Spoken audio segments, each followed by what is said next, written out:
Good afternoon and welcome to today's edition of Thursdays at 3. I'm Jacqueline Goldstein, curator of the Jewish Museum of Florida at Biot. And today we have a very special guest star. It is Anne Dopffer coming to us. She is the director of the National Museums of the 20th Century in the Alpes-Maritimes, which includes the Musée Chagall, Léger, and the Picasso.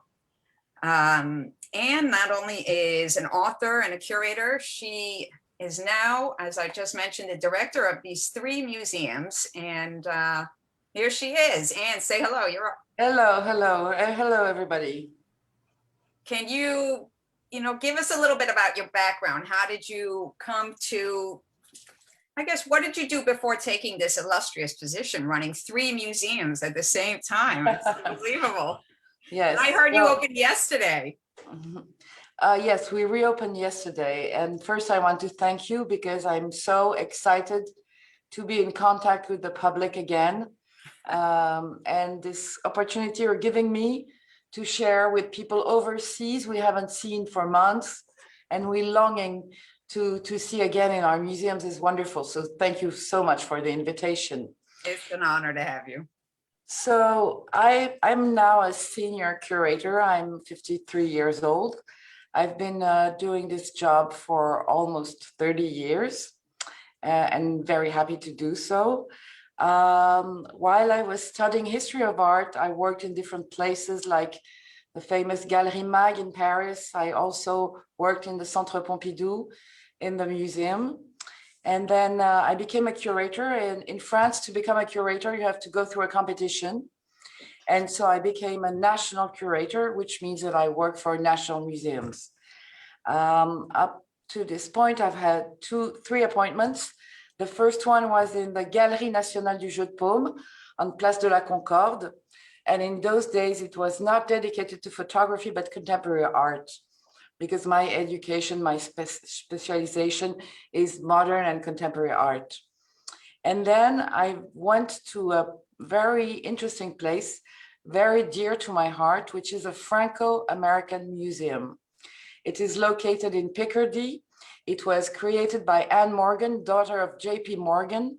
In 1917, she went there with American women who volunteered to help the civilians during the war. And she then founded a museum there, which deals with the Franco-American friendship. So I've had the occasion of working a lot with Americans, and I love it. And I went there because I was interested by the theme, the international aspect, but also because there was a major extension project. And I'm very interested in architecture, so I wanted to have, a project. It took a long time. And so I spent many years there, and I was appointed in Nice in 2014. So I've been here for 6 years now. And maybe I should tell you a few words about the 3 museums. So I'll bring up my PowerPoint. Is this working? Do you see images? Perfect. Okay. So I wanted to show you this map because you get a sense of how those museums, the 3 museums, Chagall in Nice, about 20 miles from the Italian border, the Musée Léger in the hills, Musée national Fernand Léger, about 20 miles too, and then the Picasso Chapel in Vallauris.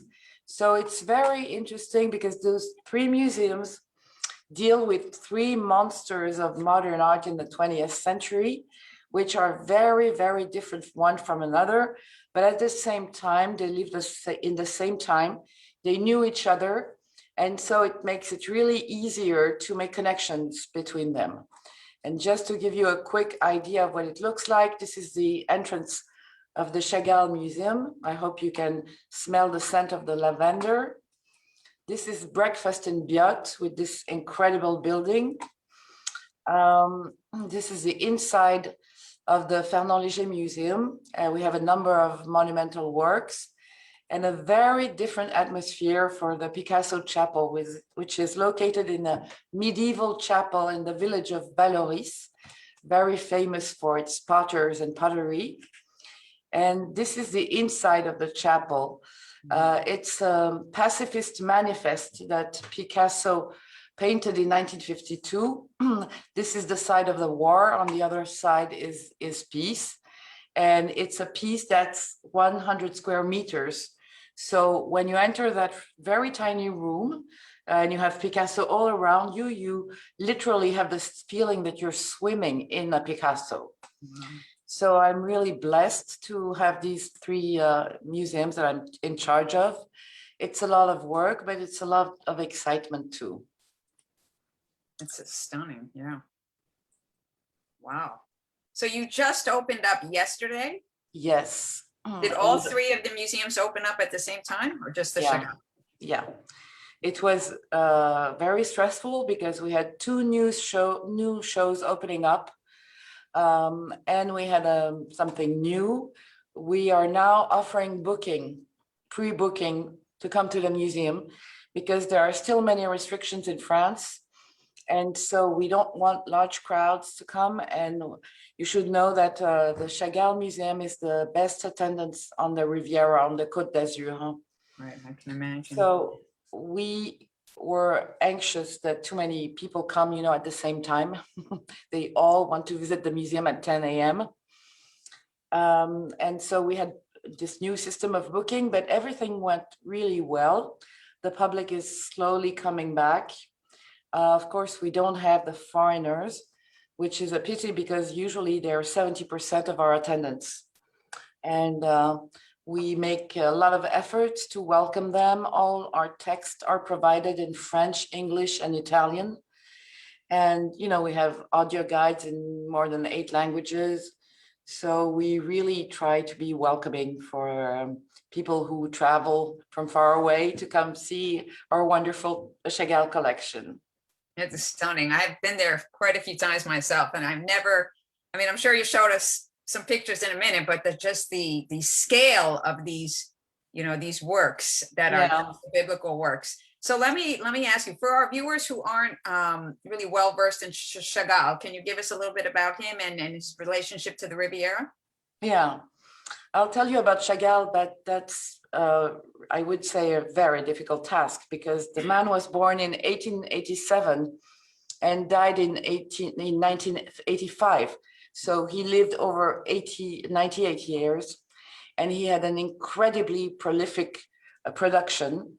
And he had a very complicated life because basically he left his hometown of Vitebsk, which at that time was Russia and now is Bielorussia.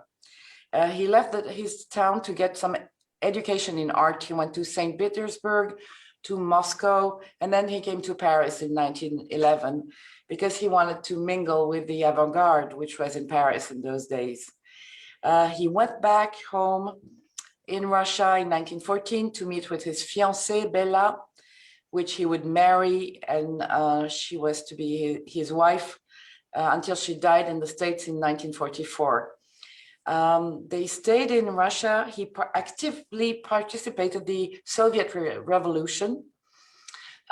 He even created a fine art school there. He invited a number of very important artists, including Malevich, and he was kicked out by the people he invited.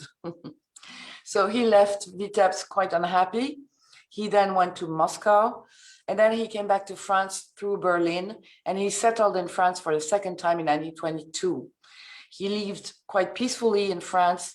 He often said that he was reborn in Paris because of the light, which of course refers to the beautiful light of Paris, but also a spiritual light, enlightenment.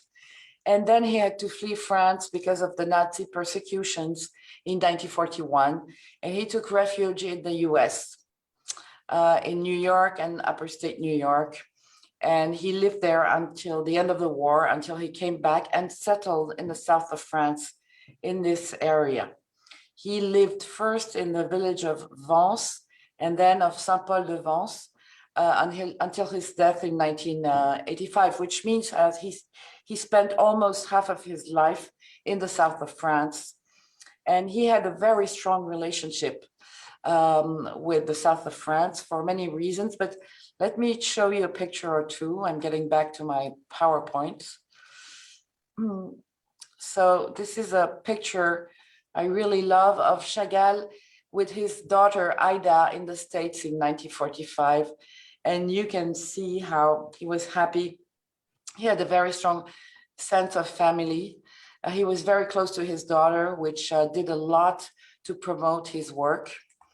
And in the south of France, he discovered light, daylight, but also night lighting. And I'm showing you a poster that was commissioned to him by the city of Nice to promote Nice. So it's a poster for tourists, basically. And the representation is very interesting because instead of representing the Baie des Anges, the famous bay and the beach, during the day, he chooses to do night light. So you see the moon here, and in the sky, there is this wonderful red-haired mermaid who's carrying a bouquet. And Chagall discovered the flowers and the power and the charm of the flower bouquet when he came for the first time on the south of France on the Riviera in the 20s. And he was so impressed with the flower markets, because you know that this used to be a region where flowers were produced to make perfume. So the flower markets were and are still very renowned. And he picked this symbol of life, colorful life. And also a bouquet is something that you can present to someone, that you can offer. So it's a gift of life that you are sharing with somebody. And in this area, Chagall also met many people that had specific skills and allowed him in the second part of his life where he was famous, he got many commissions to try new techniques, including pottery in Vallauris, for instance, or mosaic. He did a number of mosaic projects. And so it was really an exchange between this land and what Chagall gave it back by representing it. So this area was very important in the second half of his life.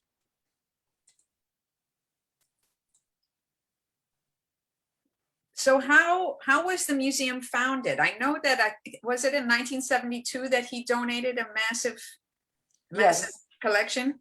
Yes, actually the story starts before. It starts in the 50s because many other artists were living in the Côte d'Azur, and including Henri Matisse and Pablo Picasso. And at that time, modern art artists got interested in religious art. And Matisse started a project for a chapel in the Vence, the very village where Chagall lived. And Matisse built his own chapel, and it's an absolutely admirable place that everybody should visit when coming to this area. He built both the architecture, the stained glass windows, the tiles. It's just gorgeous. So Matisse put this first cornerstone, and then 2 years later, Picasso painted the chapel I showed you earlier. So I think there was some sort of emulation, and everybody wanted to paint their own chapel, every artist. So Chagall started this project for Vence. There was an abandoned chapel, and he started to work on large religious paintings. His idea was to present it to the town of Vence, but it's a small town, and there was some opposition because in those days, Chagall was considered a contemporary artist, and he did get some recognition, but also he got some opposition. So after a while, he realized that these big paintings and this great cycle would not go to Vence, and he decided to offer it to the French people, to thank the French people for hosting him 3 times. So he went to his friend, the great writer André Malraux, who was the Minister of Culture, and it was decided that Chagall would give the collection, the government would pay for the building and its maintenance, and the city of Nice gave the land. And that is why we are privileged to be in a very nice residential area. And the land used to be the land of a very luxurious villa in the 19th century. So it was torn down and the museum was built instead. So Chagall participated actively to all this history. And what makes this museum very special is that you really feel the spirit and soul that Chagall wanted it to have. For instance, he would say he didn't want to build a museum, but a house. And there is some kind of intimacy here, a very beautiful light. And it's as if Chagall invited you home. And I find that museums that were conceived with artists have a special touch to them that makes them unique, and not, they don't have this, international style of museums, large, big white box. There's something much more precise and intimate in this museum. Wow. So that is the beginning. And how did you, so that takes us to 1972 when it opens? As a matter of fact, you were mentioning the donation of the works of art. There were 2 donations by the couple, Marc and Valentina Brodsky, his later wife, in 66 and 72. And the museum actually opened in 1973 on the 86th birthday of Chagall, which is on the 7th of July. So we celebrated each year differently. We try to have this spirit of family gathering around baby grandpa. That's amazing. So what did the original collection entail when you first opened? Was it the 10? Had he already done those big 10 biblical paintings? Yes. So let me show you a few more images. Get back to the PowerPoint. So the core of the donation is made of 17 huge paintings called the Biblical Message Cycle paintings. And he gave both the paintings and all the sketches. And Chagall would draw a lot and do a lot of research before getting to painting. So we are blessed because we have those masterpieces, but we also have all the material to study how he worked on them, in terms of drawing, in terms of color, in terms of composition. So it's really a very rich ensemble. And it's not that frequent that you have all the, not only the results, the masterpiece, but also all the thinking and all these drawings. Studying them is like getting into Chagall's head and how he would try different things, try different colors. So it's a fascinating ensemble. These 17 paintings are divided into 2 groups. First, the Biblical Messages painting. And I'm showing you a few views of the main big room, which was displayed by Chagall. He made the choices of which painting go where. Oh, wow. And it hasn't moved, and we never loan the paintings. So people who come here are assured that they will see this incredible cycle. It's in a very modern architecture with a lot of natural light coming in. And these 12 paintings represent the episodes of the Ancient Testament that were really dear to Chagall, which is the Genesis and the Exodus episodes. So 12 great paintings. And then in a larger room, a bit secluded, a bit farther. By the way, let me mention on the right, you have a sculpture. We are the only museum in the world to have sculptures by Chagall. Few people know that he was also a sculptor. He learned the technique in the south of France with a stone cutter. He produced about 60 sculptures, and we are blessed because we have 5 of them. So there is this tiny room that's much smaller and intimate, and it holds 5 paintings illustrating the Song of Songs.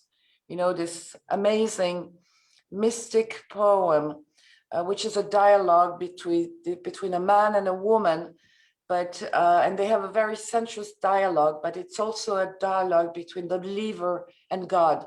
So it's both mystic and sensuous. I don't know how you do that, but the Song of Songs does it. Mhm. And so Chagall chose an harmony of red color, pink color. Color is often very symbolic in Chagall's work. And he painted those 5 paintings very freely inspired by the poem, but he dedicated that whole room to his wife, Vava. So there's a nice inscription to Vava, my wife, my joy. And in this case, you see it's very obvious that the walls were designs for those paintings. So there's a perfect match between the architecture and the pieces, the artwork.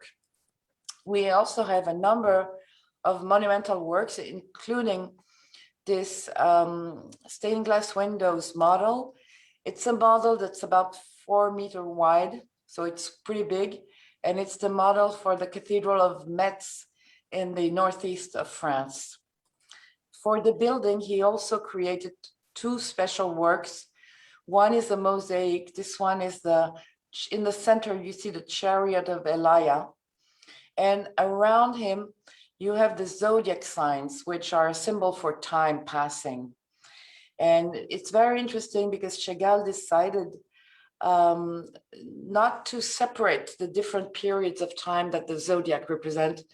On the contrary, he created a Mediterranean landscape, and this blue color that you see brings your eyes from one point to the other and going in circle as the, classic image of time as a circle. There is a small pool here, and the reflection of the mosaic on the water is just amazing. And I would say that my favorite place in the museum is this incredible concert hall. Chagall wanted a concert hall because he loved music so much. He listened to music, classic music, when he painted, but also he worked for the theater, for the opera, the ballet. And so he wanted a concert hall for people to share music he loved so much. And for me, it's the wonderful gift he left us, because we have many concerts, many events, and looking at something on the stage and at the same time being able to see those incredible stained glass windows representing the creation, the Genesis, is just stunning. So you see in those different aspects, oh, I forgot to tell you, on the stage in the previous image, you see a harpsichord, and we have a harpsichord painted by Marc Chagall. He painted it in 1980, so 5 years before he died. And it's an instrument that we play. As a matter of fact, we allow students from local school musics to come and practice on the harpsichord. Wow. Wow. That's really, really a stunning piece. Yeah.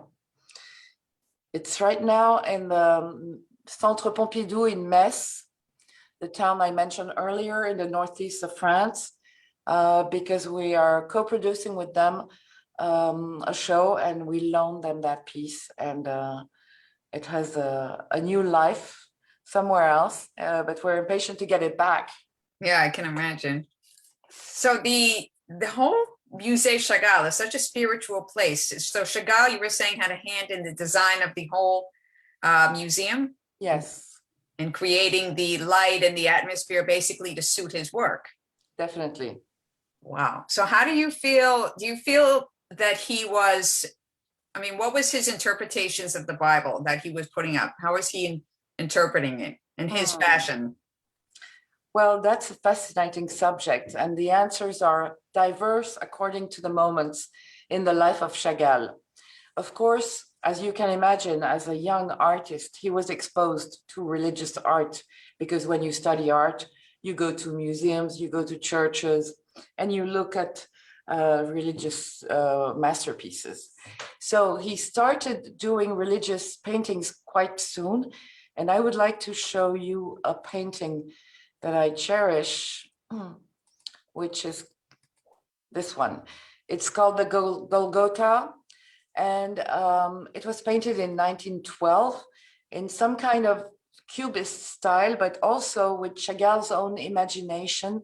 You see the Christ is painted as almost a grown-up man, the bearded man, which is really strange. And this amazing painting. And share your screen, please. Oh, I'm sorry. I'm sorry. Up. Do you see it now? Yes. Okay, fine. I'm sorry. So this amazing painting, this Christ looking like a bearded man, is kept in the collection of the Museum of Modern Art in New York. And that's a very early painting. In those days, he also represented Adam and Eve and themes that were classical in religious painting. But then he built a much deeper relationship to the Bible, which I must say, he had been reading the Bible from his childhood on. He came from a pretty religious Hasidic background in Vitebsk. And in his wonderful autobiography called My Life, which was published in 1931, but you can find it easily and read it. It's really an amazing journey in Chagall's head. He describes the Bible figures, characters, prophets, for instance, as member of the family. So he had a very, very deep knowledge of the text. But then he was asked in 1930 to illustrate the Bible for a wonderful book that was commissioned by the publisher Ambroise Vollard. And he started working on the Bible, and it took him 26 years to achieve that. Wow. Because of the war, because of the bankruptcy of the first publisher, because the copper plates were lost, it took him 26 years to complete that book.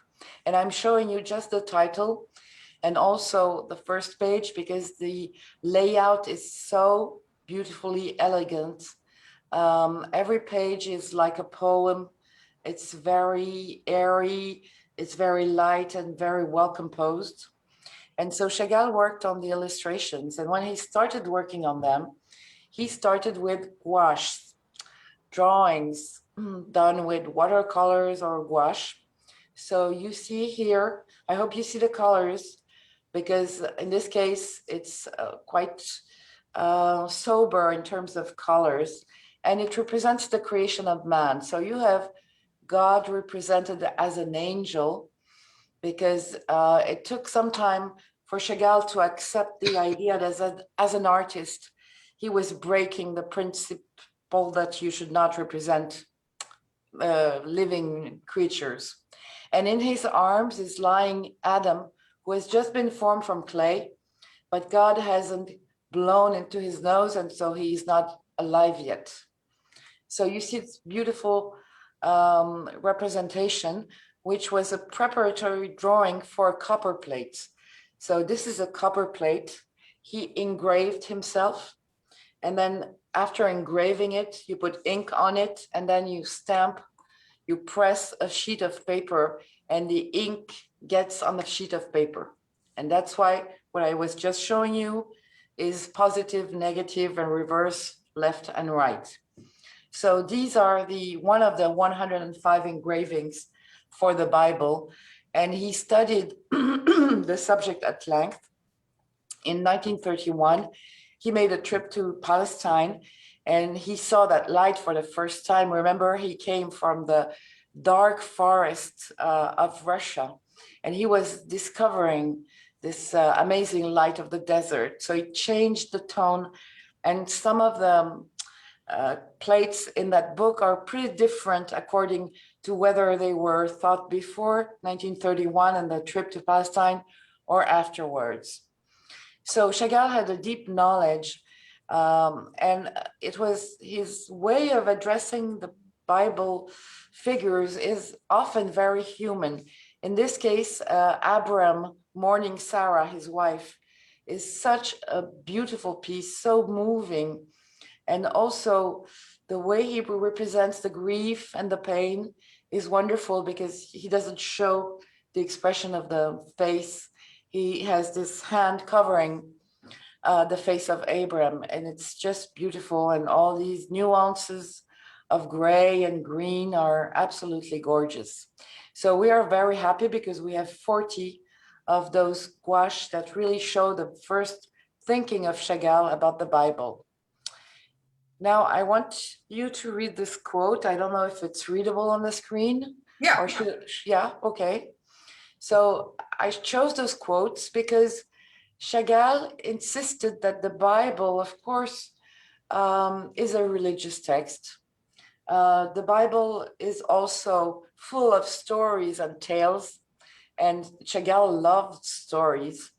I showed you Abraham and how he was sensitive to humanity, but most of all, he saw it as a source of poetry and also a book of tolerance, to show people that universal love is possible. And so Chagall's relationship to religion and to the Bible was a very open one. I would say that from the Bible, he draws his stories, figures, characters that have a meaning for him, but also for anybody, because they're just universal stories of humanity. Another of those gouache from the 30s, this is the sacrifice of Isaac. Abraham was asked by God to sacrifice his own son to show his religious fervor. And the father was about to kill his son for the sake of the love of God. And at the very last minute, God sends an angel to stop the arm of Abraham. You can see the knife here in the center of the composition. So this is, again, a very moving piece. And now I'm showing you the reinterpretation that he made of that theme in the 50s. So I was telling you earlier that he started this cycle for the chapel. And one must remember that in those days, this man was over 70 years old. And he started this project of huge paintings, and with a freedom and a mastership, it's really incredible. So you see the composition is exactly the same. It's a triangle. Isaac is in the same position. The head of the father of Abraham is slightly different, and the angel has arms and not in the same, the early gouache. But if you look at this, it has much more details. And as he was aging, Chagall had a better capacity to make his compositions more complex and to tell side stories. But what is absolutely stunning with this painting is the usage of the hues of color.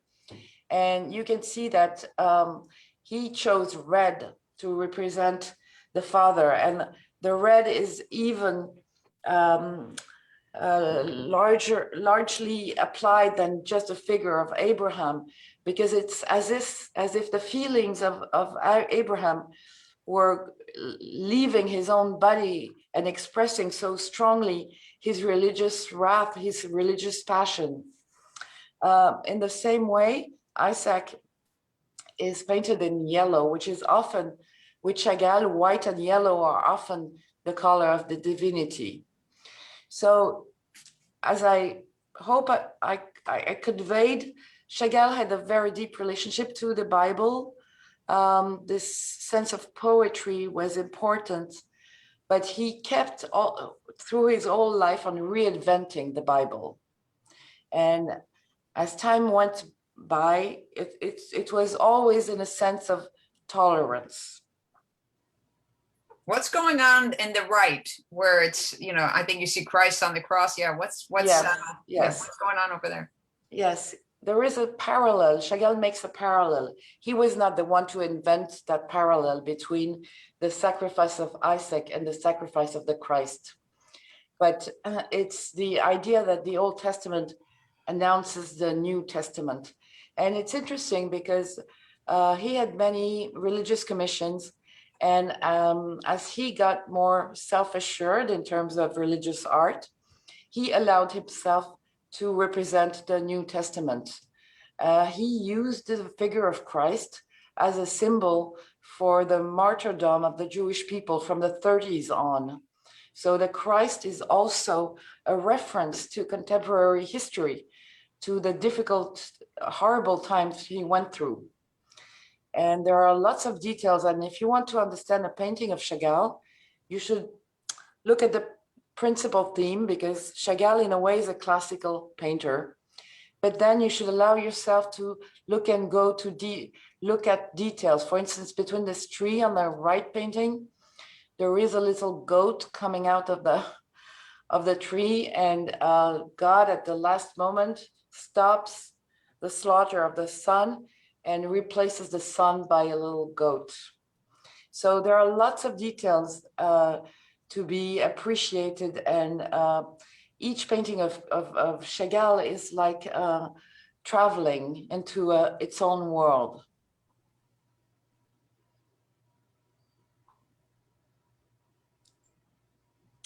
I wanted to show you the creation of man. I don't know if you remember the engraving I showed you earlier. Yeah.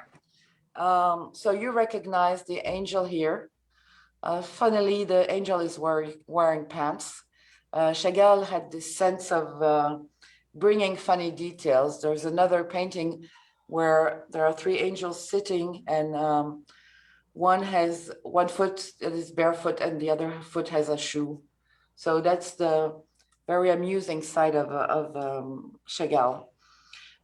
In this case, he really reinvented the theme of the creation of man. So in the center, the angel with Adam. And you have this incredible sun that looks very much like a psychedelic sun of the early 70s or late 60s. Chagall evolved constantly in his choice of colors and patterns. And around this sun, which represents the history of humanity, time going by, he placed a number of symbols, and some are really astonishing. You have here a Christ wearing the prayer shawl, the talit. You have on the, do you see my my mouse when I, Yes. Okay. Yes. You have this angel carrying a bouquet and coming down to offer it to humanity. You have the 7 branches chandelier. You have this fantastic figure of a half goat, half human being figure that's carrying the Torah. You have this prophet that's seems to be suffering from the charge and the responsibility of carrying God's word, and of seeing also the misbehavior of humanity. Then you have King David in blue here. Often in Chagall's paintings, you have crowds, and that really shows that he was painting the destiny of humanity. And he was in history, although this seems to be a You want to biblical. go? Okay. I'm going to put you as my assistant just for the question of this. You I'm want to sorry. go to Arch to see the show? I was offered tickets. Nancy, you're not muted. I got tickets. Okay, so Anne. So the crowds in Chagall's paintings are very interesting to study, because they're a reference to the contemporary times, to his contemporary epoch, and to what he went through. Then there is this little hand that could be a symbol of his mother, a very protective figure who encouraged him to become an artist in a very poor background that was not obvious. And then here you have herring with a hand, which is astonishing, but that's a reference to his father, who worked in a herring warehouse where he would carry barrels. And the most astonishing figure in here is this little Moses, represented as a butterfly, who is coming up to the sky, where the hands of God are handing him the tables of law. So it's a really fascinating painting. I haven't prepared a zoom for you, but you can see that there are many, many blues and harmonies of blues. And as Chagall would add details, figures would appear like birds in the foliage, and looking at a painting of Chagall is really a treat because you can spend hours discovering new things, new details. So I hope I answered your question about his conception of the Bible. But to be frank, some of the things I told you are my interpretation. And the marvelous things about these paintings is that they talk to everybody, and people spend so much time in this big room just looking at the painting and enjoying it. You know, when I was there, I really had that feeling, as you said, of spirituality. I mean, you just cannot get away from Yes. feeling so much, and you know, with the lighting and just being surrounded. Why do you think he created these at such a large scale? Well, I think he really had the ambition of building a large cycle, an important cycle, a work that would be important in the field of religious art. And I told you it was one chapel, but it was several chapels. Mm-hmm. So the several paintings he painted had already in his mind a specific place where they would go. And that's why I think he adopted such large format. And he was also accustomed by the time to large formats because he had some important commissions. For instance, the murals that are at the Lincoln Center, the Lincoln Center, the Opera in New York City, representing music, are 6 meters high, I think.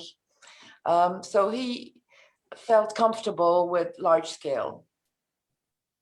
Yeah, because it's like you're really piecing layer upon layer. So as you said, I'm not hearing you. Can you hear me now? I don't know what's going on, but I'm not hearing you. Are you hearing me? Yes, we're hearing you. Yes. Do you hear me? Okay, so since I cannot hear the questions, are you muted? No, I'm working. I don't know. Are you? I don't know what's going on. Okay. So anyway, Jacqueline, I'm sorry. I feel I'm on my own. I hope sound comes back. So you can't, so anyway, you can't I wanted to tell you a few things about our programs, including our next shows. So in the fall, we'll have this major show about the 15 project that Chagall made throughout the world of stained glass windows. You may know the amazing 12 windows of the Hadassah synagogue in Jerusalem.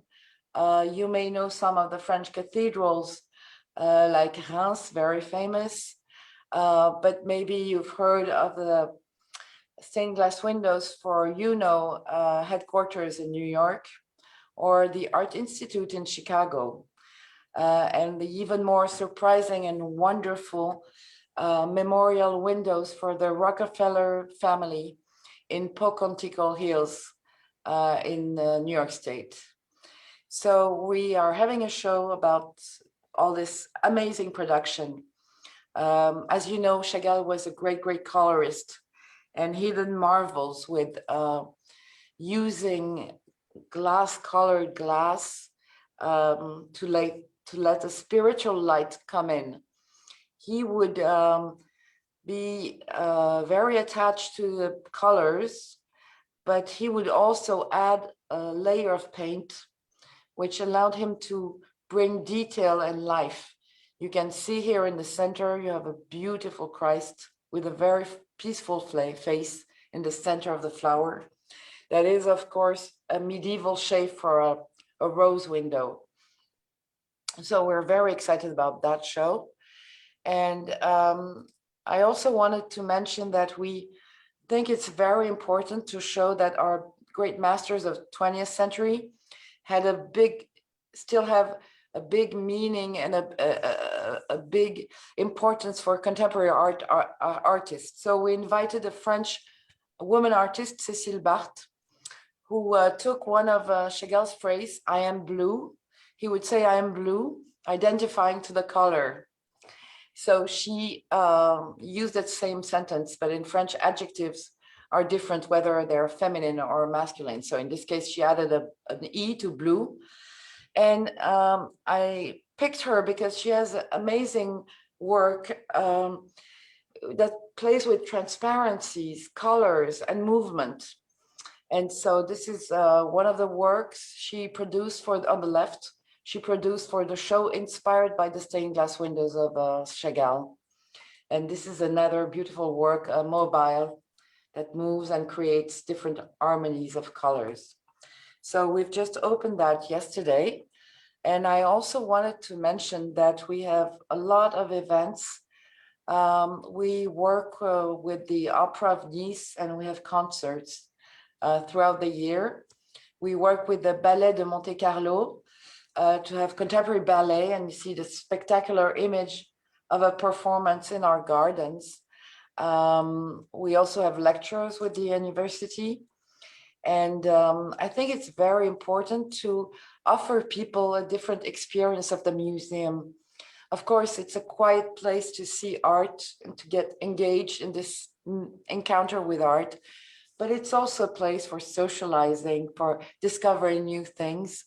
And that's part of the things that make my job so exciting, is trying to touch different types of audience and to please everybody. So I guess I'm done for my brief presentation. I hope the sound comes back, because I won't be able to hear your questions. Or maybe it's just Jacqueline that I don't hear, but would someone else try to talk to me? Anne, can you hear me? Nancy, I can't hear you either. You Oh, can't what should we do about this? Why Jacqueline, don't do you we- want to type the questions That sounds through good. email? But, let's see.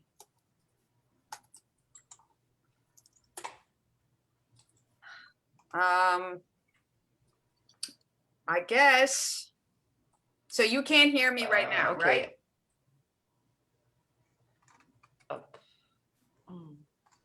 Can you hear me now? Wait, discussion. Let's see. Okay, Jacqueline, are you writing to me through the chat? Yes, so let's see.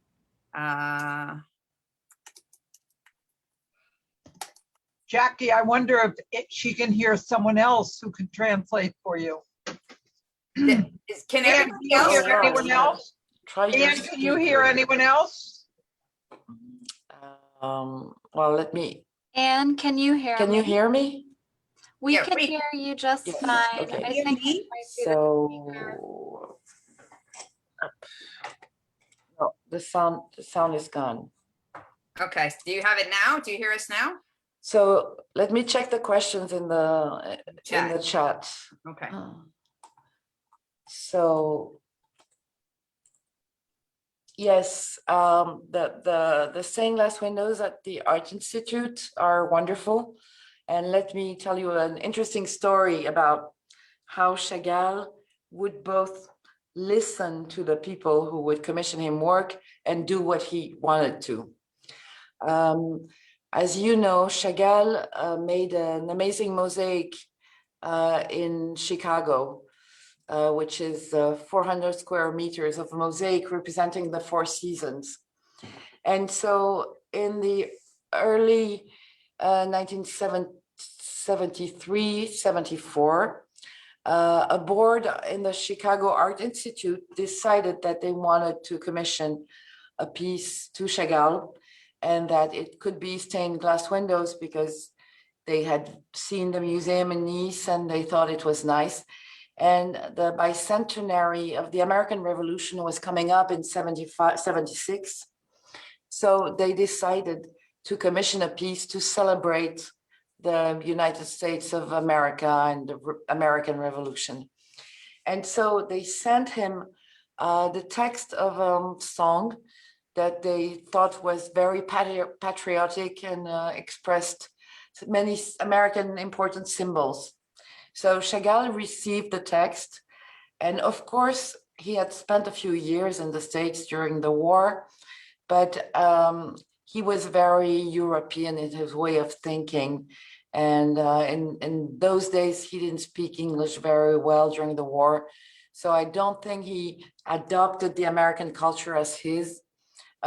He was very happy to be there, to be among other Europeans, other Jewish people.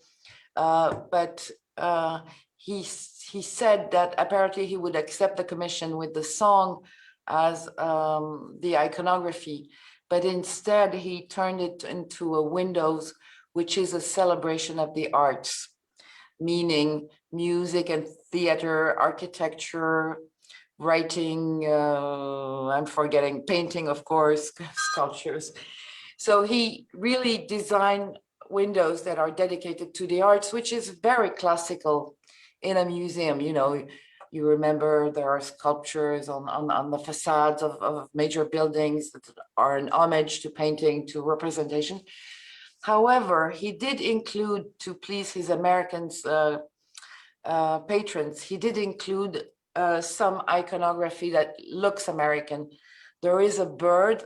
Birds are quite common in Chagall's work, and the Americans wanted to see the American eagle in that bird. Whereas I think it was just a poetic bird as Chagall draws them. So that's an amusing story, but it's interesting that the Art Institute commissioned those windows, and then quite rapidly they moved them to another location because they built an extension.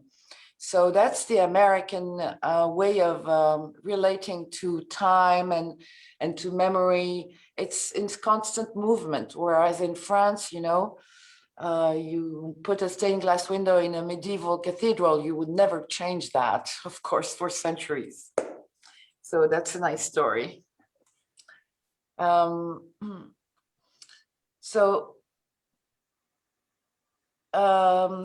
is a question about someone who feels that Chagall's paintings are spiritual but look like an amateur painting. I can tell you that was a choice on the side of Chagall, this apparent naive look. Chagall was trained as a painter, and in the sketches you can see that he had a lot of technique and he knew how to draw, but his intention was not to be, how should I say, his intention was not to show his skills as an artist, but to speak a very simple language. And I think that color was also, in a way, more important than drawing. So personally, I don't agree with that feeling that he's an amateur painting. It was a choice. So there's someone who is telling us that he met Chagall in Jerusalem. Oh, and that his father was born in Vitebsk in the same shtetl, and published the World of Marc Chagall in Hebrew. Great, thank you, Eliana.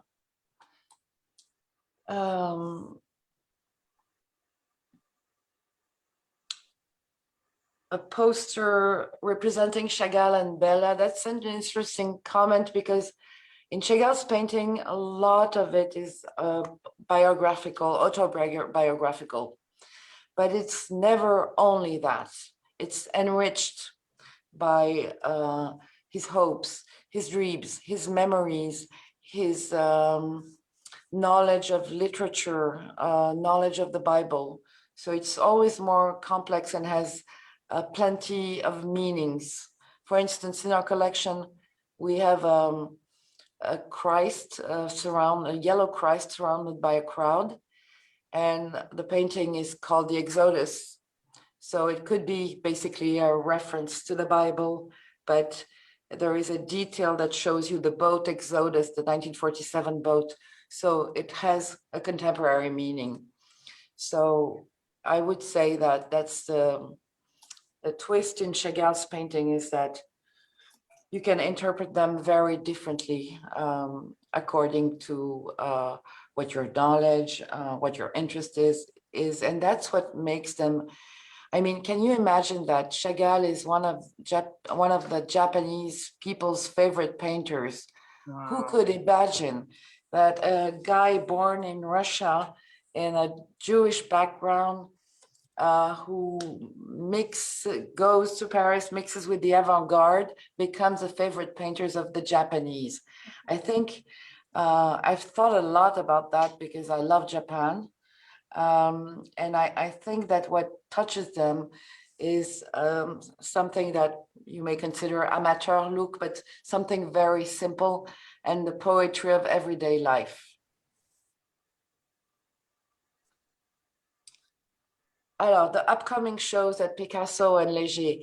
Yes, at Picasso, we'll have this summer a contemporary show by a young French performer whose name is Violaine Lochu. She's a woman. And she decided to, inspired by the work of Picasso, she decided to work on the theme of war and conflict, including inner conflict. So she went to meet the population of Vallauris, which is a charming village, but the population is not really privileged. So a lot of people have had difficult times and have things to say about conflict or inner conflict. So she's creating a piece specifically, which will comprise sound, but also an installation. And at the Léger Museum, we just opened a show about an amazing painting that's 50 square meters large, that was painted in 1937 for the big fair in Paris, the Exposition Universelle, and that is called The Transport of Forces. And Léger was asked to illustrate the production of electricity from natural sources, you know, water coming from the mountains, etc. And it's a beautiful, very joyful painting. And it has an incredible history because, of course, it's huge. So it was always very difficult to transport. And we have a show about this painting, which is going to stay on permanent loan for 5 years. So I would advise you to come within the 5 coming years to see that amazing painting before it gets back to Paris. Well, thank you so much. You can't hear me, can you? Thank you. I'm so sorry I can't hear you. So you still can't hear me? In any Yeah. case, I hope you get to come to us, meet Chagall's wonderful work, and enjoy your time in France. And thank you so much for the invitation. And in the meantime, be safe.